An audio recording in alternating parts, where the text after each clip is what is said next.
South India Shopping Mall, The Wedding Mantra, Sarikotta Wedding Collection, South India Shopping Mall.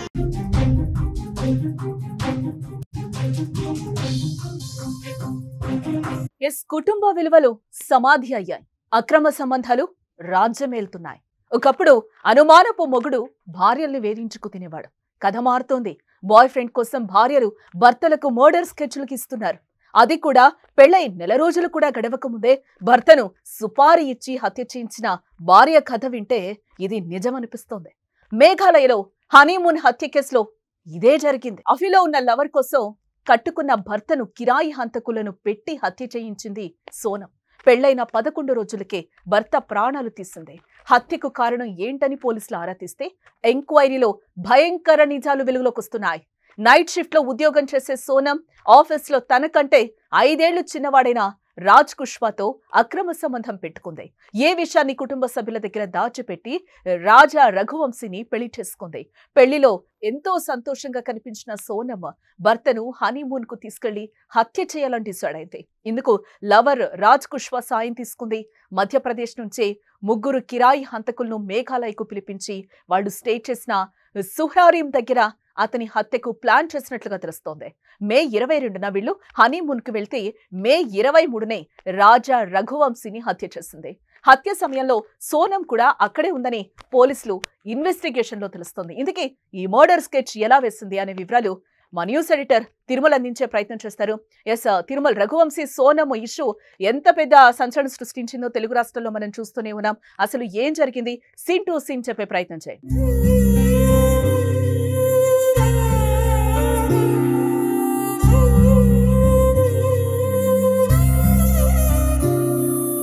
Telugu రాష్ట్రాల్లో కాదు జానకి, ఇది దేశవ్యాప్తంగా పెద్ద సెన్సేషన్ మర్డర్ అయింది. ఎందుకంటే సోనంకి రఘువంశీకి కేవలం పెళ్ళైన 11 రోజులకే ఆ రఘువంశీ మర్డర్ జరిగింది.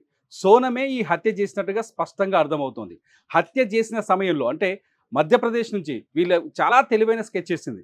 పెళ్లి చేసుకున్న తర్వాత 11 రోజులు వీళ్ళు మేఘాలయలో సొహరరీం ఏరియాకి హనీమూన్ కోసం వెళ్ళారు. అది పూర్తిగా ఒక కొండ ప్రాంతం, ఇంటీరియర్ ఏరియా. ఆ కొండ ప్రాంతంలో గతంలో చాలాసార్లు అంటే ఇటువంటి జంటలు వెళ్ళి లేకపోతే హనీమూన్ కోసమనో లేకపోతే ఇంకో ఫ్యామిలీ కోసం ఫ్యామిలీతో పాటు వెళ్ళి లోయల్లో కాలు జారి పడిపోయో లేకపోతే ప్రమాదవశాత్తు చనిపోయో అక్కడ చాలామంది మరణాలు జరిగాయి, సంఘటనలు జరిగాయి.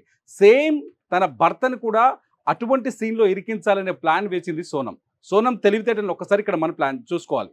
సోనం ఏం చేసింది, 22వ తేదీన సొహరీరం ఏరియాకి తన భర్తతో కలిసి వెళ్ళింది. 23వ తేదీన మధ్యప్రదేశ్ నుంచి తన ప్రియుడు రాజ్ కుష్వా సహాయంతో 3 సుపారీ కిల్లర్స్ని పిలిపించుకుంది.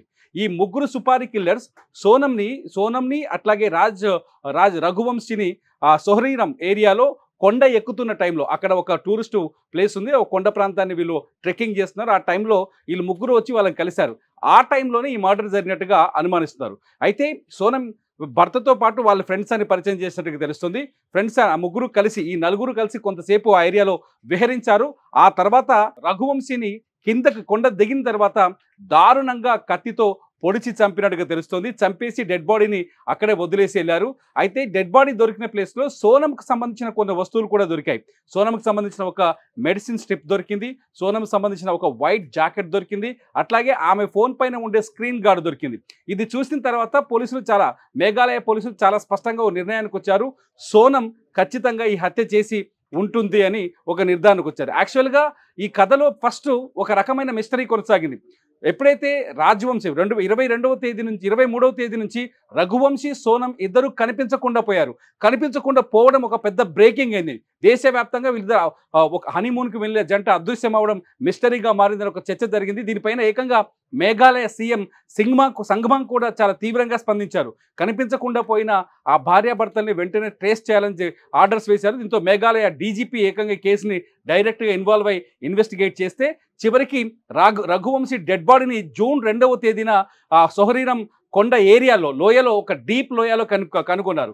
అయితే డెడ్ బాడీ దొరికిన కొద్ది దూరంలోనే వీళ్ళు అద్దెకు తీసుకున్న ఒక బైక్ దొరికింది. అయితే ఈ బైక్కి కీస్ కూడా అలాగే ఉన్నాయి. ఇదంతా చూస్తే ఖచ్చితంగా ఒక స్కెచ్ చేసి మర్డర్ చేశారనే క్లారిటీకి వచ్చిన పోలీసులు సోనం కోసం వెతికారు. సోనంను కూడా ఎవరో గుర్తు తెలియని వ్యక్తులు చంపేసి ఉంటారని మొదట ఇన్వెస్టిగేట్ చేశారు. కానీ రఘువంశీ తమ్ముడు గోవింద్ అనే వ్యక్తి ఇక్కడ చాలా కీలకంగా పనిచేశారు.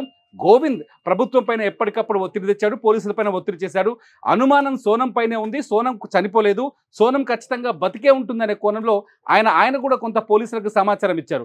ఇచ్చిన తర్వాత పోలీసులు చేసిన ఒక చిన్న ఎంక్వైరీలో అంటే ఎక్కడైనా టూరిస్ట్ ప్లేస్లో గైడ్లు ఉంటారు, అక్కడ పడి అని ఒక గైడ్ కనిపించాడు. ఆయన పడా అని ఒక గైడు, ఆ గైడు పోలీసులకు ఒక కీలకమైన సమాచారం ఇచ్చారు. ఏమిటంటే 23వ తేదీన వీళ్ళు కొండ ప్రాంతంలోకి ట్రెక్కింగ్ చేస్తున్న సమయంలో ఈ కొత్తగా పెళ్ళైన ఈ జంట సోనం అండ్ రఘువంశీతో 3 మనుషుల్ని చూసాం. ఆ 3 మనుషులు ఎవరో తెలియదు.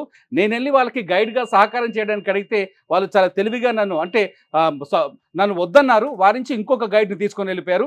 వాళ్ళు అప్పటి నుంచి నాకు గుర్తుకున్నారు. కిందకు వచ్చేసరికి అతని స్కూటర్ కనిపించింది నాకు అని పోలీసులకు సమాచారం ఇచ్చారు. ఎప్పుడైతే ఈ గైడ్ సమాచారం ఇచ్చాడో ఆ గైడ్ ఇచ్చిన సమాచారంతో పోలీసులు ఇది ఒక కుట్రపూరితమైన అంశంగా ఇన్వెస్టిగేషన్ చేస్తే అసలు విషయం బయటకు వచ్చింది. ఫస్ట్ డెడ్ బాడీ దొరికింది, ఆ తర్వాత సోనం దొరకలేదు.